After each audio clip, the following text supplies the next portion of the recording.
Fala pessoal, sejam muito bem-vindos ao nosso episódio de número 16. Meu nome é Rafael Henriques e esse é o podcast O Pai Old School, que a gente traz algumas coisas importantes sobre paternidade do jeito correto, sem essas misturas progressistas que estão rolando por aí.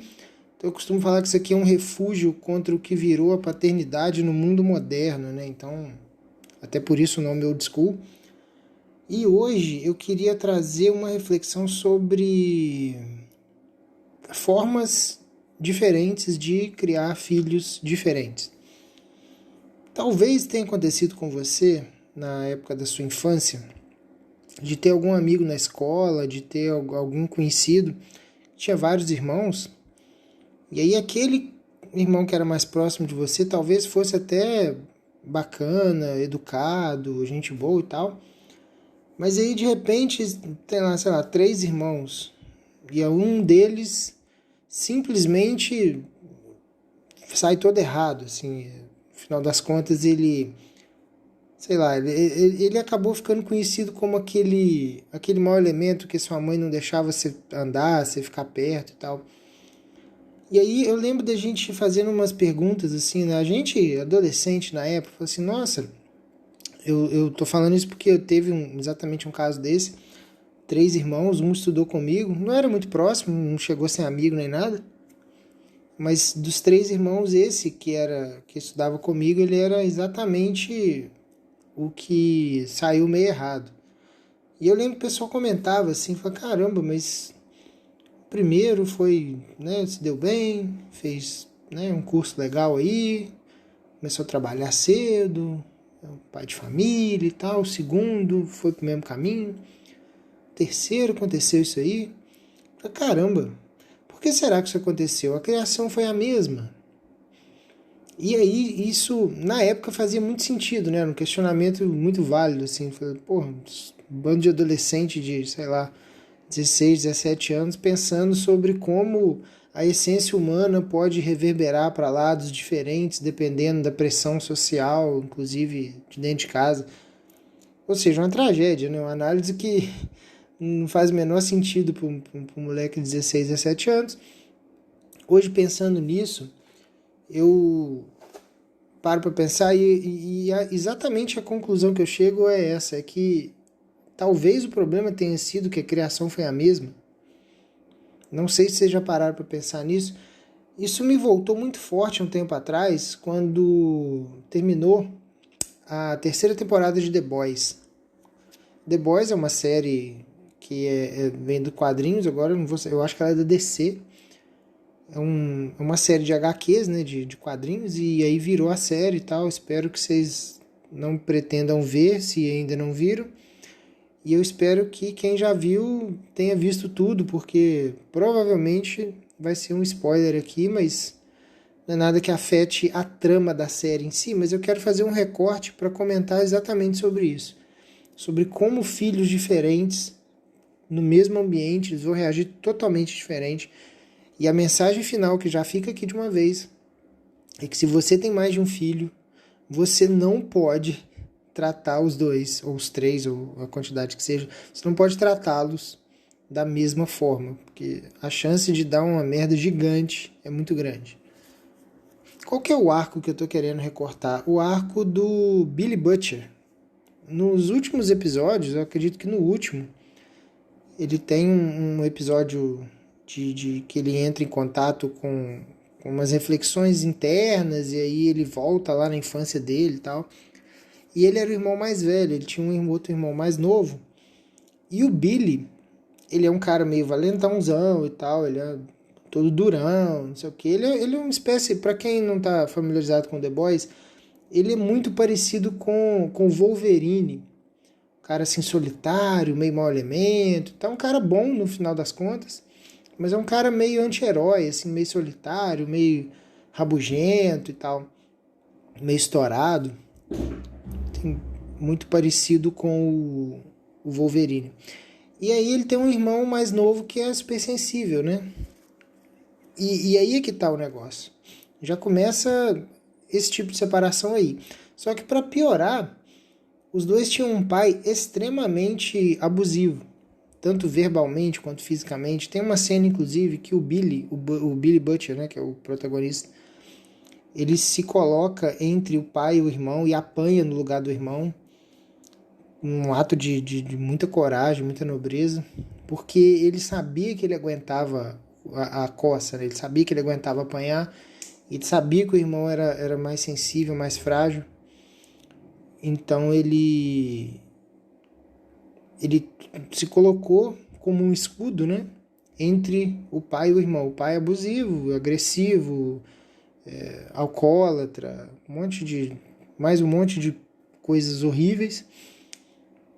E isso, o Billy acabou sendo uma espécie de escudo. Então, com as agressões do pai, com o ambiente tóxico, né, que o pai criava, o ambiente totalmente deturpado de família e tudo, o Billy acabou ficando mais forte, porque ele tinha essa pegada mais reativa, ele tinha isso de confronto, ou às vezes não confronto, mas de aguentar quieto, trincar os dentes, não demonstrar fraqueza e ter essa coisa do embate, né?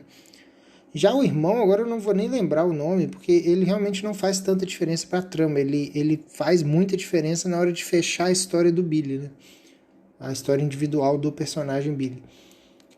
Ele já é o oposto, assim, ele é todo sensível, ele é... se não me engano, ele queria ser músico, é um cara, assim, mais tranquilo na dele, um cara que tem um temperamento muito provavelmente introspectivo, e aí a gente poderia citar aqui talvez o melancólico ou o fleumático. O Billy, na minha visão, ele é colérico, mas eu não fiz assim uma análise muito precisa e pegar e tal. Estou falando aqui de supetão, nem ia citar essa coisa dos temperamentos aqui, mas é só para a gente entender como duas crianças criadas no mesmo ambiente podem reagir totalmente diferentes a tudo. E é isso, aí chega numa determinada idade, o Billy ele vai pro exército, né? Ele sai de casa, ele tá doido pra sair de casa, porque ele não aguentava o pai também, porra, imagina, até, sei lá, 16, 18 anos, aguentando isso. O irmão dele pede desesperadamente, não vai, não me deixe sozinho, não me deixe sozinho, não me deixe sozinho, ele vai me matar, ele vai acabar comigo.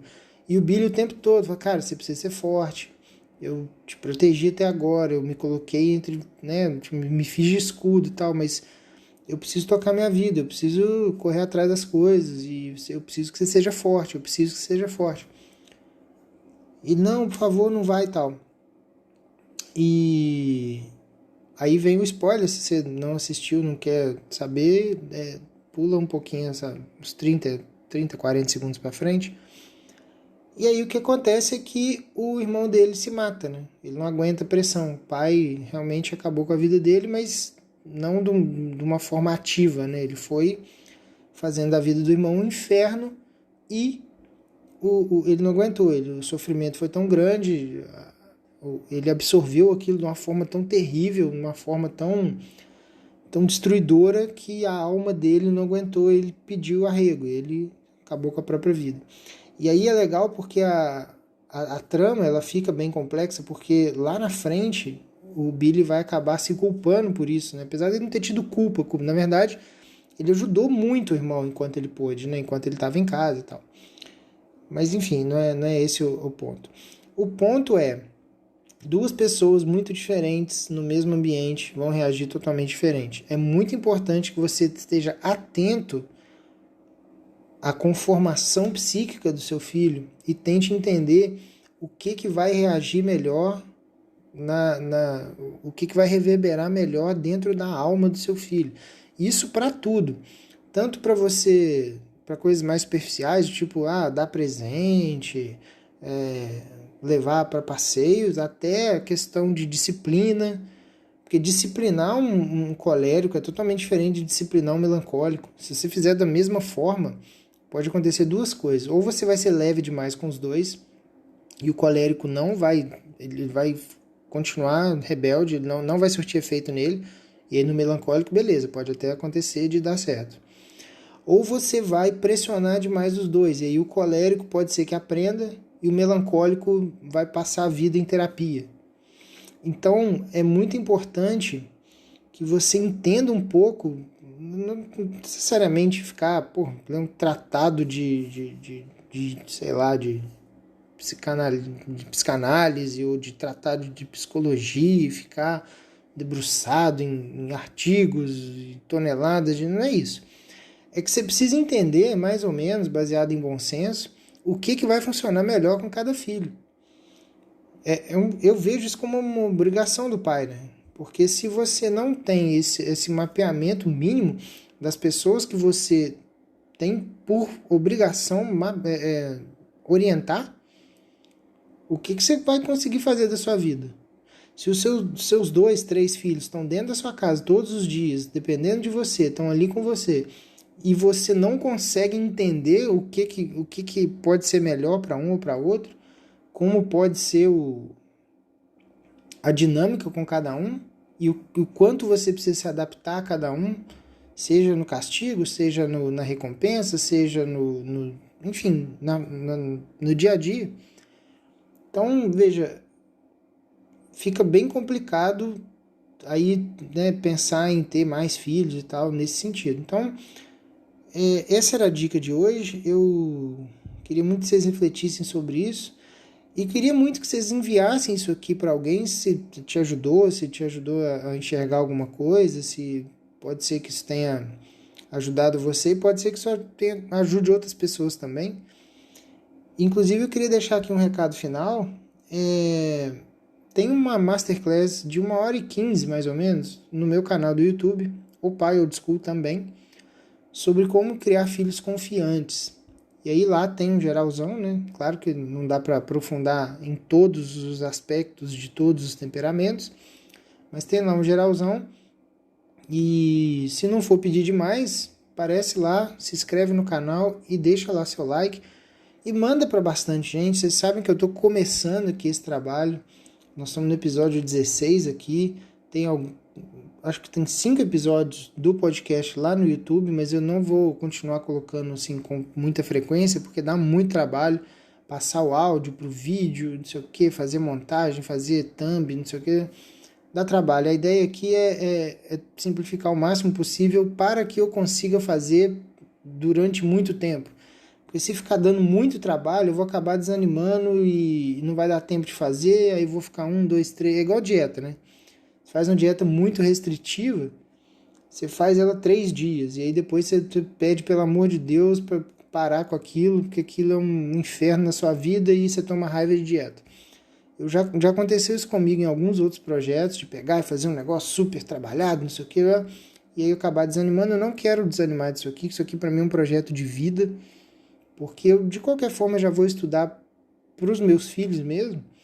Então eu queria ver se eu consigo deixar o mundo um pouquinho melhor, e para isso eu preciso simplificar, porque senão eu sei que vai chegar uma hora que vai pesar e eu vou acabar desistindo. Então para o YouTube vai ficar por enquanto aqueles primeiros 5 episódios, mas aí as masterclass ainda estão no planejamento. Eu vou tentar fazer pelo menos uma por mês, não sei exatamente se eu vou conseguir manter isso, eu vou fazendo com calma, até para manter a qualidade. Eu queria que essas masterclass fossem coisas realmente de um nível um pouco acima, com uma profundidade maior. Tá, mas é isso, esses são os recados, espalhem a palavra e muito obrigado e até a próxima.